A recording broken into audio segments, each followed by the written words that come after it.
Hi, everyone. Welcome to our webinar today, starting the vertical conversation with our presenter, John Stapleton. This is our second webinar in our policy series. My name is Allison Mullen. I'm the Manager of Communications and Marketing here at Essential Skills Ontario. Before we get started, I just want to give you a few instructions. On the right-hand side of your screen is your dashboard. There you can chat with each other in the chat pane and ask questions in the question pane. If it's a technical question, myself and I will try to answer it and assist you throughout. If you have questions about the content, feel free to ask them in the questions pane as they come up, and I'll ask John at the Q&A section of the webinar. We do want to try and make this webinar as interactive as we can. And if you'd like to participate and keep the conversation going on Twitter, just use the hashtag ESOWeb. Okay, so now to introduce our presenter. John Stapleton worked for the Ontario government in the Ministry of Community Social Services and his predecessors for 28 years in the areas of social assistance policy and operations.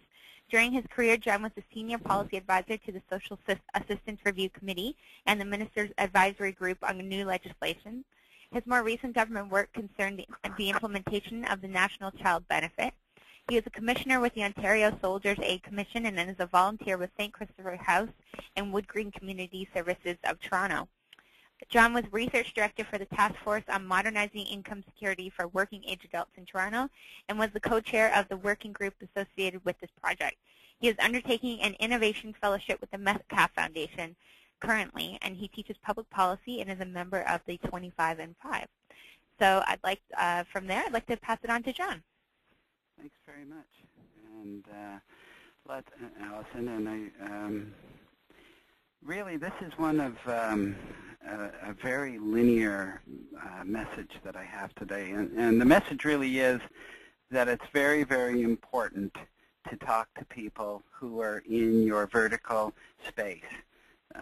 We have lots of horizontal conversations amongst people who are just like us, but we often don't get into conversations that people who are unlike us. But they are still in our advocacy space, they're still in our policy space, and last time I talked about policy, that advocacy is just wanting something, and policy advocacy is articulating a course of action to actually get there, at its very simplest.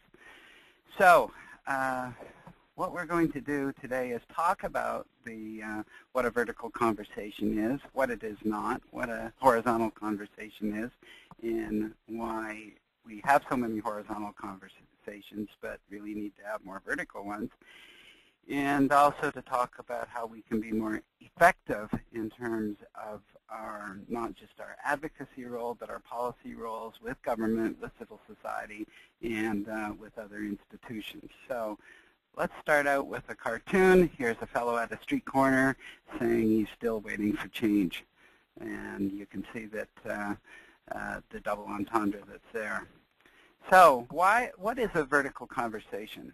And I'm going to break some rules here and read a couple of slides anyways and embellish on them, but I want to get the definition right. And that is that a vertical conversation is a dialogue that we undertake between stakeholders. It's in a particular area or on a particular topic. And arbitrarily, I have assigned the top of the conversation, and that doesn't mean top means good or bottom means bad. It just means I'm trying to create some vertical space, and at the top, I have just placed arbitrarily those closest to power, those who have the most policy currency. That means those who can make and influence decisions, the sort of people who can call up a minister, someone who, and they have a particular idea, they're going to get listened to. The doors are open to them. Those are the people who a mayor or a minister or a deputy minister actually call, as opposed to the people who are clamoring to get in to see people like that. So the top advisors, and I'll say who they are and let you know who they are in terms of the anti-poverty space. Now the bottom, again, and not pejorative, is comprised by those who are furthest from power and who have the least direct influence and the lowest level of stated policy knowledge. But often, and in fact they often eschew or actually repel policy knowledge. I don't need to know about policy, I just need to know what's right, sort of thing.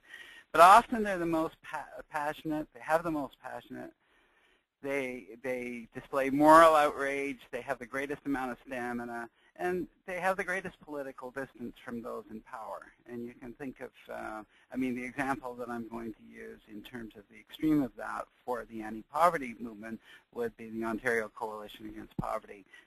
They have a lot of stamina, the most amount of moral outrage, the most passion, and yet they choose to stay in that policy space that's outside of the halls of power. And in fact, when they're invited in to the halls of power, and I recall a particular instance during the poverty reduction talks years ago, about let's say 2005, 6 in there, where the minister responsible for poverty reduction, Deb Matthews, actually invited OCAP in out of the cold, and they said they didn't want to come into the meeting. So I mean, so you have those who are closest in the inside and those who are farthest out. So who's in the vertical conversation? Let's first of all take that top where we've assigned those closest to government. Well, it'd be government itself. And the political side of government, you recall that there's various parts of government. I'll talk about in another conversation that we have. I'll talk about as I did in the first talk, about the 5 pillars of government, basically Parliament, the government in power, the public service, agencies, boards and commissions, and crown corporations. So all of those elements of government are at the top of that vertical conversation. And within government, of course, you have civil servants. And also it would assign here government watchdogs. And how many of you know who all the government watchdogs are? I'll give you examples from Ontario. Ontario has a provincial advocate for children and youth who's an officer of Parliament. We, of course, have the Auditor General. You have the Human Rights Commissioner. You have the Ombudsman. You have an Environmental Commissioner. These are people who report directly to Parliament. They do so through a minister, but they are unfettered by the minister themselves. So those inside watchdogs, like the Ombudsman and the Auditor General, are where I'm talking about here. Then there's government watchdogs outside, and of course there's many, many, many of them who are outside the walls of Parliament, and who, I mean, everything from pollution probe to the Greenpeaces, that sort of thing. Again, the government watchdogs can be assigned by business, like you have the Canadian Federation of Independent Business. These are influential watchdogs, but they're outside of government. Now, of course, in terms of for municipalities, and municipalities perform 2 roles. First of all, they are a government, and then on the other count, they're very much involved in terms of advocacy with other levels of government, like the provincial governments and the federal government, as the case may be. And then we come to various institutional interests, like you have the various business associations. You'll have various other interests that are actually founded by various institutions within that get together, and you'll have business, civil society, nonprofit. I think of places like the Ontario Nonprofit Network, that these institutional interests that try to stay nonpartisan. They're not really part of getting any particular government in power, but they sit there in their various roles, and they will do briefs to government, and especially when government puts out papers of various sorts. Then you have academic associations of various sorts.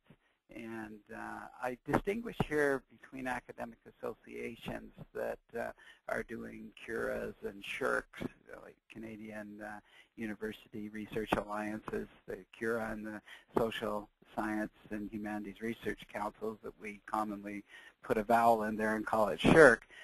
But these academic associations, again, are part of the vertical conversation on any particular issue, whether it's the environment, whether it's the arts, whether it's anti-poverty, whether it is the electrical grid. Any particular issue, you will have various of these bullet-pointed parts of what I'm calling the vertical association. Then, of course, we have the private sector, and the private sector that represents itself as having private sector interests, and that might include groups too, such as corporate responsibility, various different private sector interests that are trying to get a different shake in terms of their taxation and that sort of thing. Then we have leadership alliances of various sorts. I think of such groups as Civic Action, which used to be the Toronto City Summit Alliance before that. And we're going to talk a little about this later on the in some thoughts about big tents. Leadership alliances try to put everybody together. And those leadership alliances would be trying to put everybody that you're seeing in all those bullet points together to try and come up with, to try and make common cause and solutions.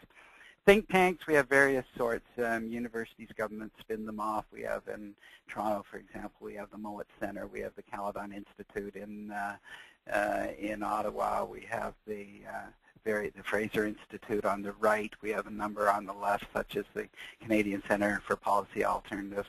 Then we have the funders and the philanthropies. And the funders and philanthropies are trying to lever, or lever, sometimes we use leverage as a verb now, trying to lever very small amounts of money in the grand scheme of things, maybe in a few millions, into doing great things.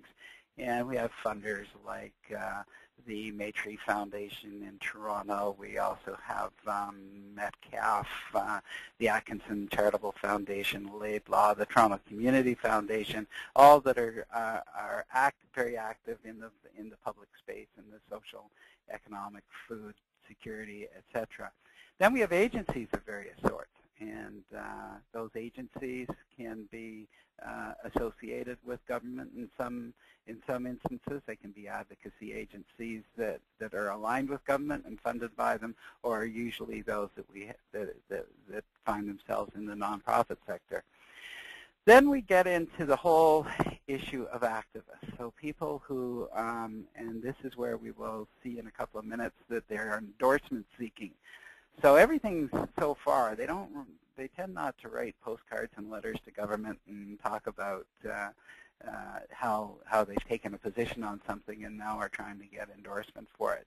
So this is where we make a break here and talk about the activists that are government and policy oriented.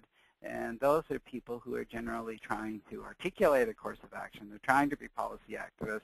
And then you get those that are much more base mobilizers who are trying to take a particular issue. I think of groups like Avaz online, the ones that started the Occupy movement and that sort of thing, are very much going to social media now. And then, of course, you have the community activists of various sorts, of people who are working and self-identify at the ground level, and then as we get to the bottom of this conversation, further away from government, you have the grassroots and neighborhood organizations, consumer and survivor voices, people who talked about the lived experience of consumers, of people living in poverty, etc., is going to be very important in terms of having their voice, that they are, again, much further outside of government. Media, of course, which purchases itself as being diametrically not owned by government interests in any way, and that's why I put them to the outside of this conversation. And then finally, the activists who don't want inside the tent, and I use the example in the anti-poverty space of the Ontario Coalition Against Poverty. So when we're looking at poverty reduction, and I'm using this as an example, but I really invite all of you, for any of you who phone in, if you are talking about financial literacy, literacy overall, essential skills, whether your issue is the environment, whether your issue is the electricity grid, whether it's poverty, childcare, you name it. I will be doing the poverty reduction space that I want you to think about as we go through. Think about what your own space is like and who is in that group. So when you get copies of the slides, take that previous slide and think about trying to map out all the people who are in that space. You'll certainly find it very revealing, and you'll also be have a much better knowledge. Because remember, each one of those groups in that area, and I'll just go back once just for a second and just say all the people who are in those various different bailiwicks there, or those buckets, all of them have power in terms of the space they occupy horizontally. And again, having the vertical conversation is thinking about all of them. So the shaded area on the next slide will illustrate the horizontal band of stakeholders that seek endorsement. This is something I just mentioned. Those who invite governments most aggressively to take specific action and solicit media attention. You'll have an awful lot of civil society institutions that would never, ever ask for something to be endorsed. They would simply do their work. They would write papers. They would try to bring them into government, but they are not endorsement seeking as a whole. And so it's very important to make a distinction between endorsement seekers and others. So in this area, too, it's also the sector with the least direct influence, the least policy expertise, but often with the greatest passion, sense of outrage, and political difference. So in the anti-poverty space, and I apologize for the small size of this, but if you can get your readers on and link closely to the screen, you can see on the government's political side, I have put, and this would be true in any province, the Premier's office, the Poverty Results Cabinet Committee in this case, and the minister's staff of various sorts, the political staff. And then, of course, you have government civil service servants, and those are going to be the ones that are in the Ministry of Community and Social Services and like ministries and departments across the country. Federally, it would be HRSDC, the Human Resources and Skills Development Canada, and then the Finance Ministry or Finance Department of any provincial government. And then the watchdogs that are inside in the anti-poverty space are most likely going to be the Human Rights Commissioner, the Provincial Ombudsman, and the Provincial Advocate for Children and Youth, which I should add. And these, again, have the distinction of reporting directly to Parliament, having their own budget, and they work unfettered by any particular minister, even though they report through them. Then you have government watchdogs that are outside, like the citizens advisory groups of various sorts. And I have here the National Council of Welfare, which I unfortunately now have to take off this group because it's been disbanded, and groups like the Canadian Centre for Policy Alternatives.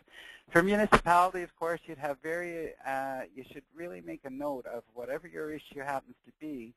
Look at the particular municipalities that are quite activist in terms of their intervention, in terms of policies that are brought out by the province. And certainly cities like Toronto, Regional Municipality of Peel, Kingston, and Windsor are very activist in terms of their roles.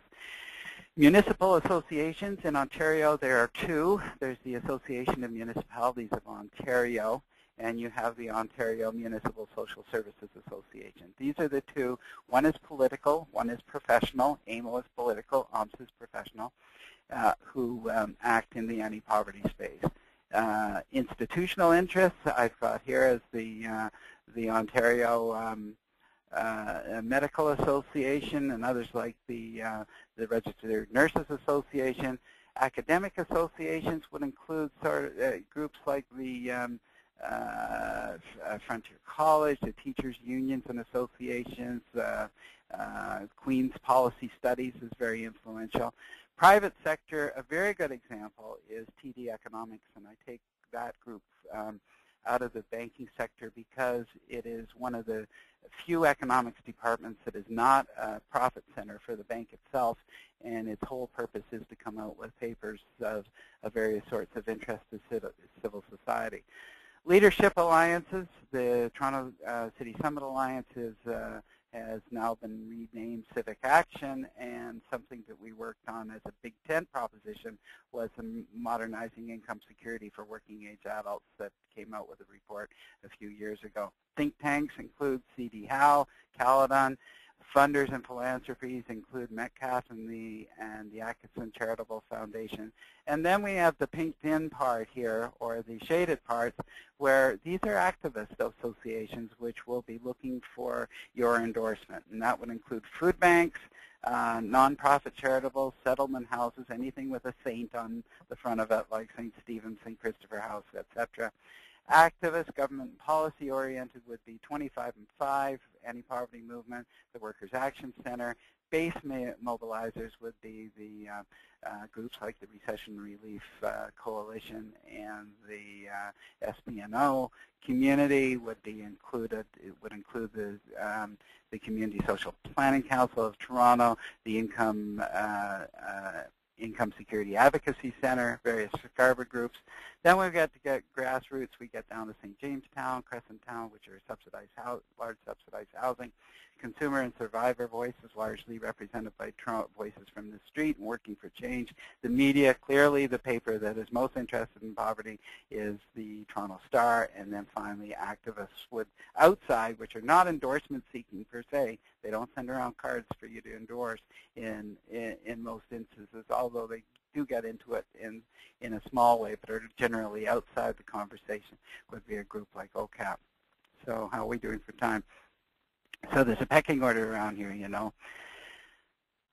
Moving on, what's a horizontal conversation? That one takes place when one type of stakeholder dominates the public space in a conversation. And that can happen.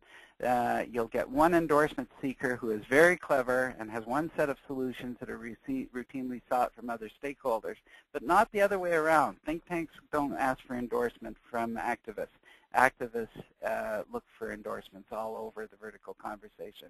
And governments are invited to hear from a narrow band of stakeholders in many instances.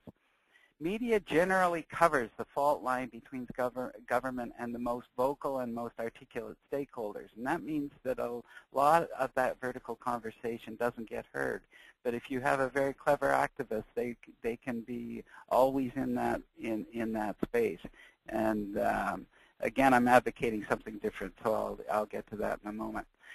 So how do you know when you're not in your horizontal comfort zone? Here are some tests. You are unfamiliar with all the players. Usually when you go to meetings, you know everybody. They don't dress like you or talk like you. They either dress more formally or less formally. They tend to conduct business differently. They conduct inquiry differently. They have different rules of evidence. Some people want double-blind studies, while others will say, give me an article from the Globe and Mail and I'll quote it. And they may or may not seek endorsement, which is really key. They just may see the world differently. So some people, you know, they start their meetings on time. Others, you know, I've gone to meetings where I was supposed to speak, and when I was supposed to speak at 10 a.m., the room's still been locked because they have a convention that simply means that they tend to start their meetings later. So here's an example of something. This isn't working. They're going to see the nose ring eventually. So people who get outside, we tend to be, what I'm trying to say is we tend to be uncomfortable getting outside of our own space and amongst the people who we're most comfortable with. Those who share our values, those that share the way we look at the world, and that becomes very hard to do. But we have to remember that all of these other interests that I showed in those previous bullet points, all those interests occupy our particular area of whether it's advocacy or policy work. We want all those people to read our stuff. We want all those people to be involved, and yet at the same time they're not always like us. So seeing the world differently, I've given you 7 or 8 different ways that people see themselves. And we certainly know that when people start a conversation on something and they see themselves as a citizen of the world or as somebody who is you know, who is on the planet, so to speak. Environmentalists often do this. Their level of government is usually going to be outside our government, and their anti-poverty perspective is going to be a world one, and their orientation is going to be rights and inequality. Now, I won't read all of these, but some of us say, well, as a citizen. Sometimes we'll start a conversation as a member of civil society or as someone, as a human being with rights or something like that. And when we start any conversation, we want the world to know who we are, but we also are telegraphing exactly the perspective we're going to have, and certainly probably the one that's clearest is when you start a conversation saying, as a taxpayer, you kind of know what's going to come next.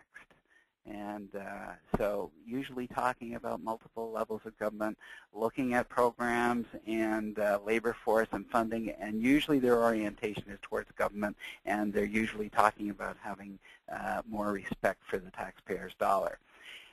When we talk about as a resident, we're usually talking about being at the provincial or municipal level. If we're talking about being a ratepayer, we're talking about the municipal level. And when we talk and say, as a community member, I believe this or that, or I want the following, or I think the following should be paid attention to, our orientation is sub-municipal. It's the catchment, the ward, the street. And then finally, as a neighbor, we're thinking of ourselves the level of government, or our level of governance is at the neighborhood level.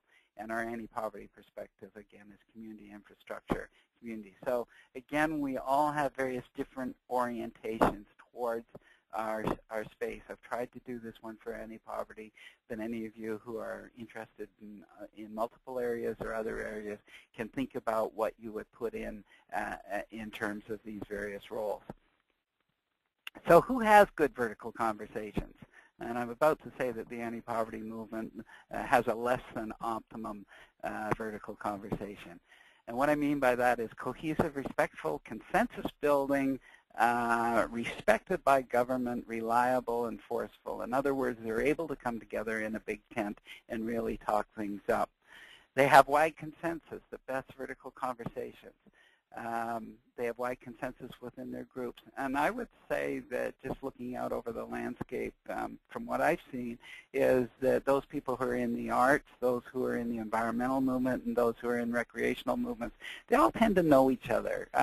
Even though they'll have different values and different perspectives, they're able to pull themselves. They have leadership that's able to pull them together, or they're able to pull themselves and galvanize themselves together in ways that they can come to a table with government and speak, maybe not unanimously, but they are able to fold in their range of interest and help for the strength of the overall movement. You certainly saw that in the 2008 election, when you had leaders of the arts movement, leaders in the entertainment field, and all throughout the arts, whether they be actors, struggling writers, screenplay, whatever, getting together to talk about the aspersions that had been cast on the arts during when some government funding was mooted for possible cancellation.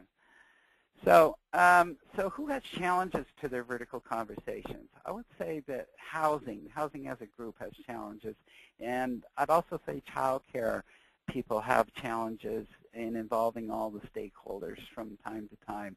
And that's because I think you get to the point, and maybe I'll be, I don't mean to say anything negative here, but somebody will say, well, as a housing person or as a child care person, there's a set of common beliefs that everyone in some ways is expected to have. And in any vertical conversation, when you have all these various interests that are close or far away from government, you don't necessarily get a set of very common, very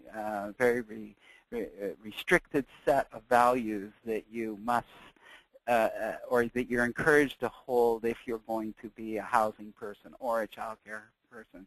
You find the same thing in urban renewal, that advocates are not always on the same page. And the problem for governments is when people, first of all, won't meet with each other and then come in, they don't come in as a big tent, then government has to manage a whole different set of values. News media have trouble with it because they'll talk to one expert who will say one thing, another expert will say the opposite, and another one will say something in between. And rather than getting a clear media response, you just get a muddle.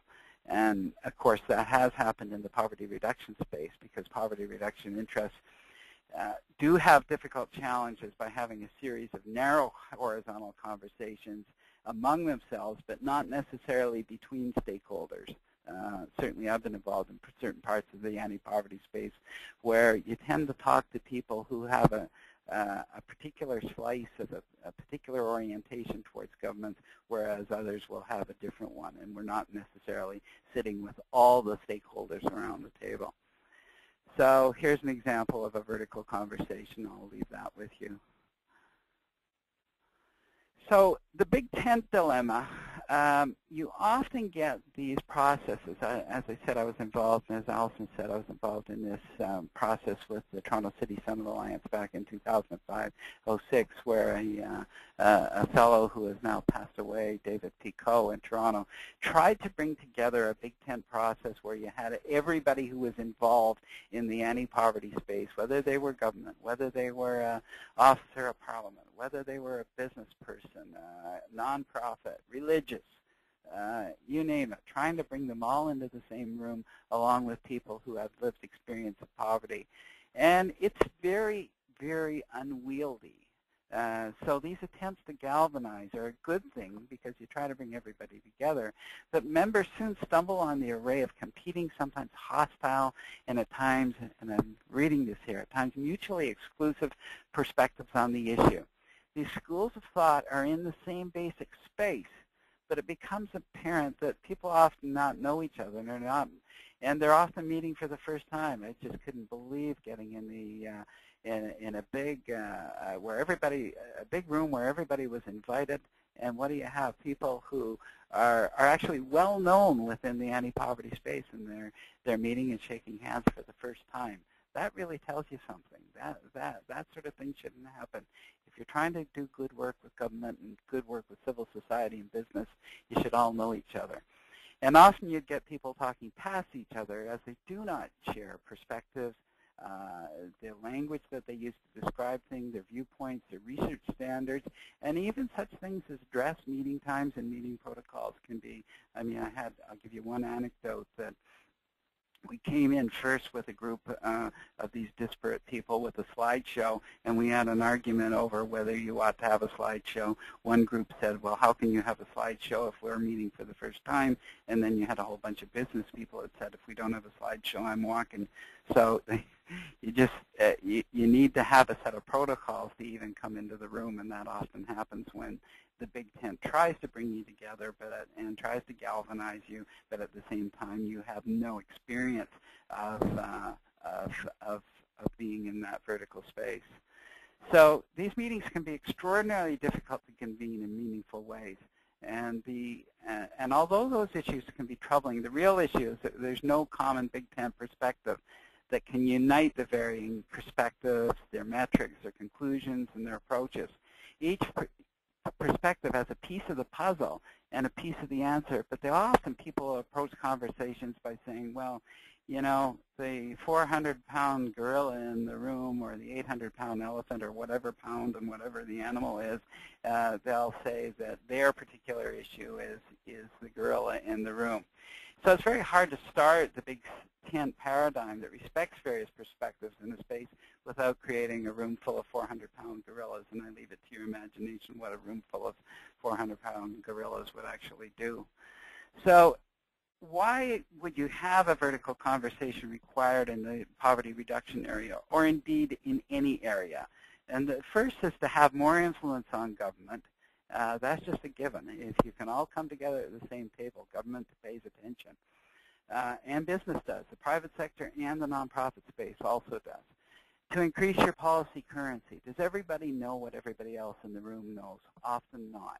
To tap into evidence-based research. Some people will have some evidence, others will have other evidence, and often they don't know what the other guy's evidence is or the other gal's evidence is. And it's also to grow a better media strategy. When you can get lots of groups together, I know I was part of a housing benefit coalition that had private for-profit providers, rental people involved, food banks involved, that had a few academics that had written in this area, as well as some other activists. When you're able to bring that together, when the reporter starts phoning all of you and gets the same message, they'll say things like, well, you guys sure got your act together on this one, didn't you? Because everybody everybody we're calling is saying the same thing. That can be incredibly powerful. And it frustrates the media, but they have to deal with it, and they got to get their story out that day. So you know what happens is that they hear a whole advocacy or policy area speaking with common voice. Much clearer, much simpler, much better. So, and it also marshals the credibility of other stakeholders. If you're able to show a coalition of unusual suspects, it can usually help bring in other stakeholders. And also to influence other stakeholders in the position of power and influence, those especially who are near to government who you would not normally get to. So has the horizontal conversation, these various slices and dices of conversations, hurt the poverty reduction agenda? I think it has. Activist aggressive calls for endorsements, government action, and media coverage has crowded out other stakeholders in the vertical conversation.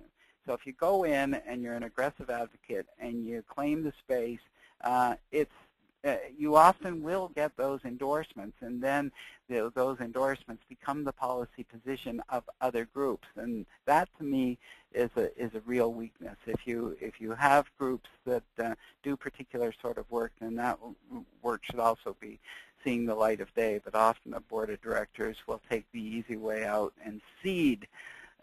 CEDE in this case, will cede the ground and cede their influence to activists by endorsing campaigns rather than developing their own voices independently.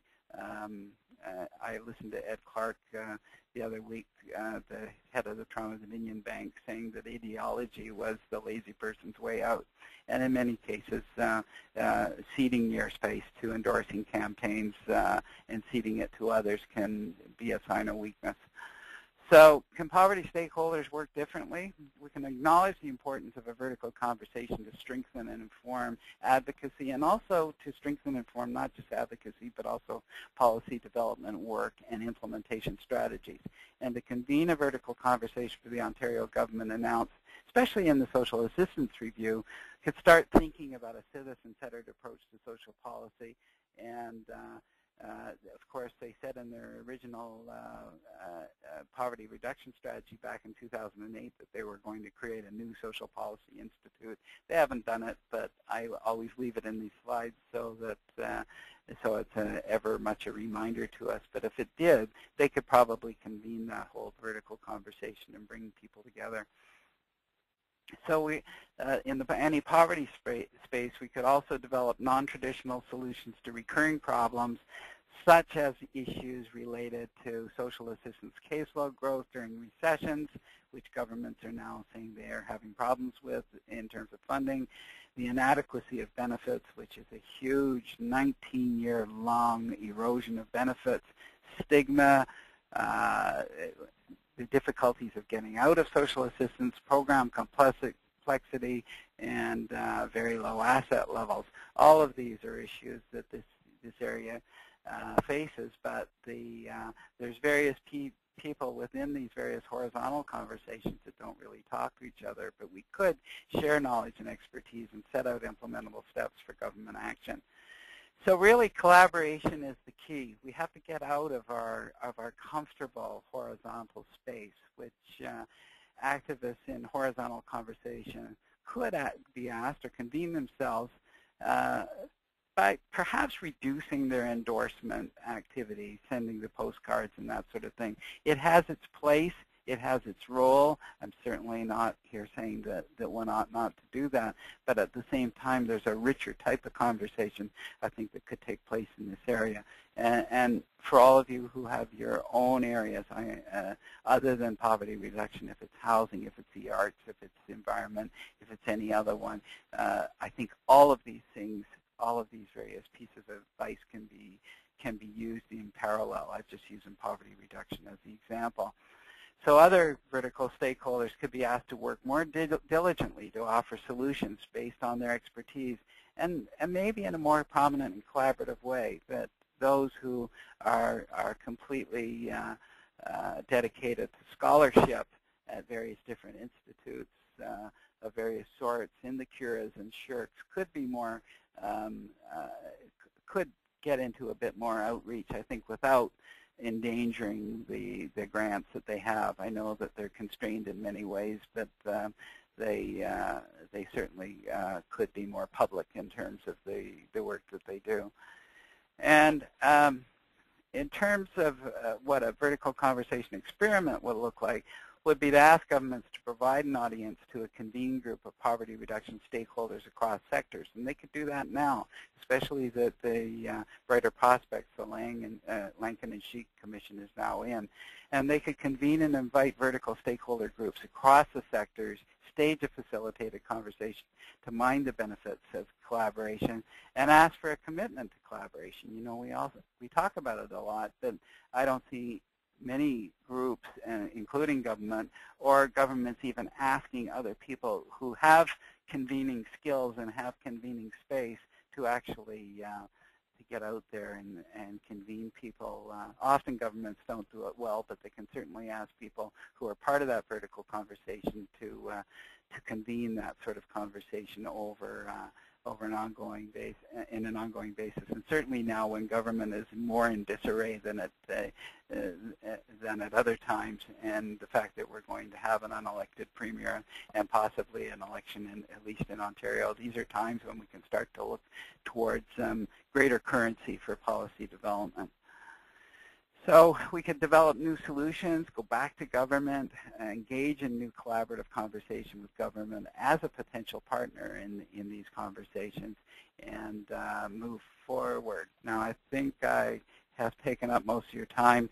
I looked at other vertical conversations as part of this, and so this is just a bit of a joke here of Maslow's hierarchy of human needs that many of you will have taken if you took any sociology or anthropology 101. And at the bottom it says noticeably absent clothes, seatbelts, math, and vampire movies.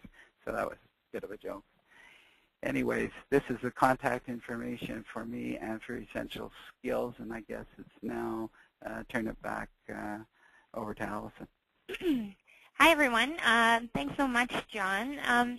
I just want to remind everyone that if you do have a question for John, to type it in the questions panel below, and I'll make sure that it gets asked. We do have one here. Bridges Out of Poverty, which is a program that Project Read in Waterloo runs, addresses this process, but as the individual, the organization, and the community. Has this been used within the vertical conversation in Ontario? So where's the question embedded? I think she's talking about collaborating as the individual, you know, within, she's saying Ruby Payne's work. Are you familiar with that? I'm not. I've heard the name Ruby Payne, but I'm not familiar with it. But certainly the work that's being done in Waterloo on a number of Kitchener-Waterloo on a number of fronts is a real attempt to have a vertical conversation at the regional level. The Hamilton Poverty Roundtable also does that for the regional municipality of Hamilton-Wentworth. The issue, I think, with those is that they are very good at the local level, but they often don't translate to having the wider conversation with the federal and provincial governments.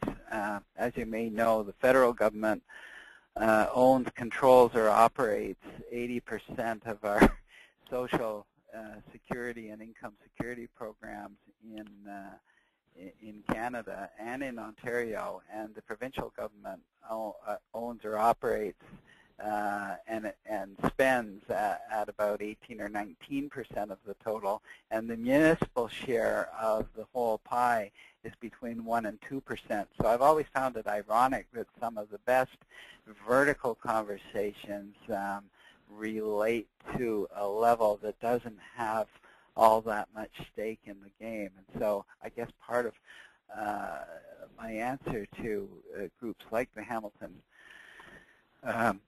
Roundtable and groups like those that exist in Kitchener-Waterloo, and to a certain extent Toronto, although I think there's better vertical conversations in Hamilton and Kitchener-Waterloo, is if they're able to translate their messages their advocacy and their policy work and what they want implemented to the level of the province and the federal government. In other words, if they're able to scale their messages upward, that it would be. And again, I don't mean that pejoratively when I say upward. I just mean that it's at a more at those levels of government, then it would have the opportunity to be more effective. But I think they've really done their homework in many ways, because they're taking the things that are very siloed. They're taking conversations that are very horizontal, and they're making sure that the people are talking across different sectors as opposed to within their sector. Okay, Jean, if that didn't quite answer your question, feel free to explain a little more in the question pane, and I'll ask it again. We do have a question about how do we get more like adult student learners involved? Is there a role for them, I guess, in this process? For adult learners, like adult students in programs? This is coming from someone who works directly in the adult literacy field. I think so. The first part of it, I think, would have to be. I'm going to invent a phrase, and it's probably, which I probably shouldn't, but I will anyways, and that is the whole idea of policy literacy.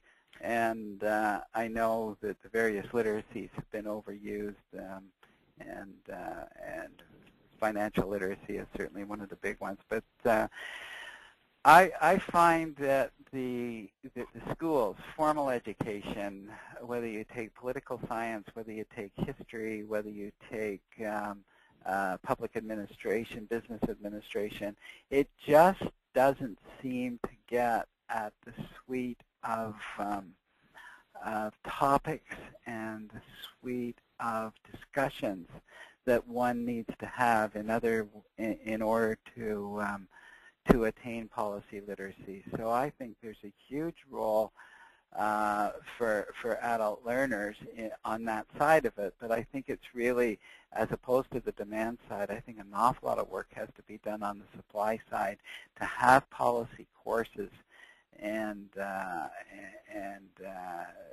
perhaps more popularized policy texts of various sorts that would engage the adult learner. I just don't see a lot out there. I think I know why that's the case, and I think it's because if you go to a policy school, if you go to a public administration school, if you go to a political science school, what they try to tell you is how to get these skills. In other words, how to be a policy developer, how to be a public administrator, as opposed to having courses that tell you about them. You may not want to be a government policy developer. You may not want to write a cabinet submission or a submission to council. That's a particular set of skills that somebody develops at a policy school. But it doesn't mean that we shouldn't have courses and curriculums that tell people who want to understand how other people do that work. And I don't find a lot of it. So I think rather than on the demand side that we need a lot more on the supply side, at least at this particular point in time. Okay. John, you mentioned that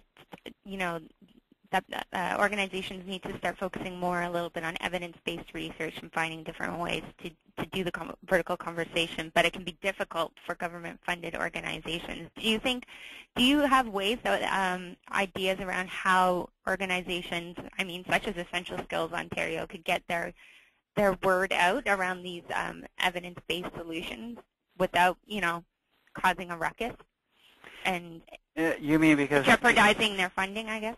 Yeah, we started somewhere in the early 90s to have something that I call agenda-driven politics, and that started at a time when governments would generally say what it was they were going to do once they got into power, and then once they did, they would just abandon it. So they started creating these various books and red books of various sorts, and they gained a lot more, they invested a lot of their political capital in actually saying they were going to do what they said they were going to do. Now, often those sorts of agendas were taken from political spin of various sort. In other words, they were simply politically capitalizing on what people thought, going into an election.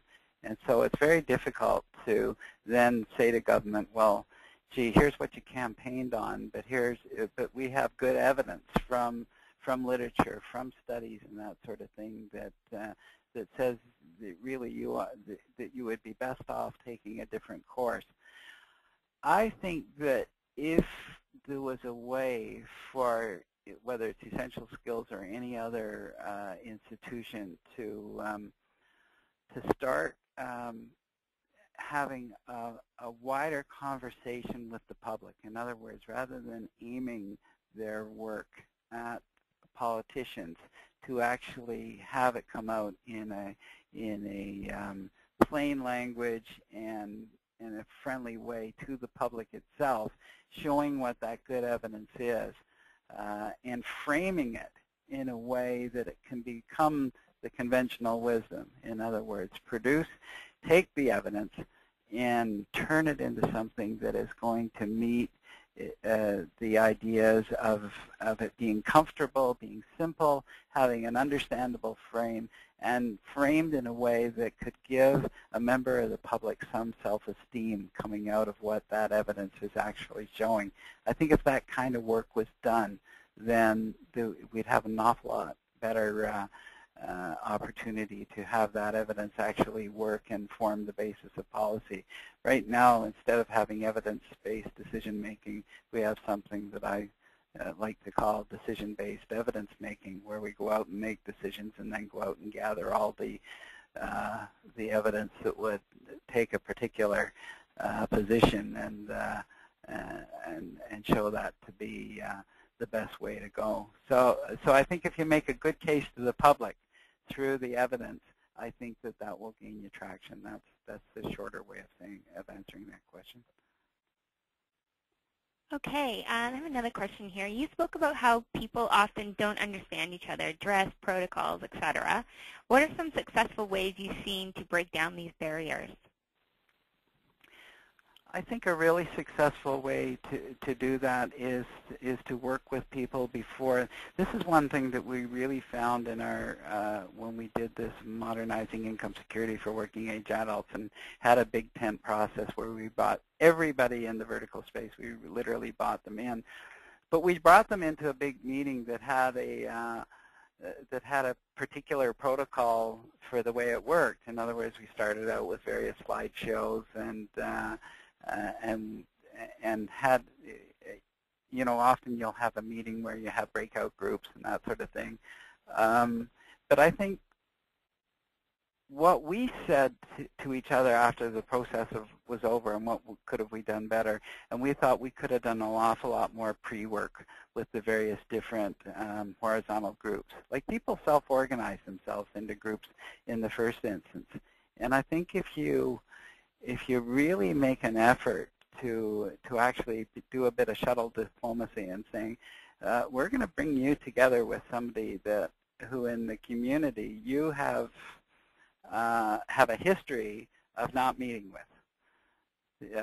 You'll have two anti-poverty groups that are in the same area, but they don't talk to each other because they have a slightly different ask of government, or they have a much different ask of government. And when you're asking them to come together in big tents like that, I think there is a lot of pre-work that you have to do. You just can't assume that you're going to invite everybody in and now that they're having coffee together and that they're going to get along. What I found that they actually do when you invite them together, and especially groups that have, over time made the decision not to speak to each other, they tend to spend a whole lot of time on the meeting protocol And as you're sitting there with your 4 hours that day and 2 hours of it are taken up with discussions about whether we're going to break out into groups, and if we are, then who's going to make these groups, who's going to lead them, who's going to report back, and having all that done in the first instance, saying how it is you're going to, and allowing them a say in how the day will unfold, I think can really pay dividends. Perfect. We don't seem to have any more questions at this time, so I guess we'll wrap it up. Thank you so much, John. I think this was really informative, and I look forward to the next few webinars. So if you're interested in the rest of the webinars, you can go on to spotlightonlearning.ca and sign up for all of our Intro to Policy webinars. So thank you so much, John. Yeah, and tell others about it too, and because we're going to get into some really interesting policy discussions in the next 4. For sure. Okay, thank you, everyone. Okay. Bye now.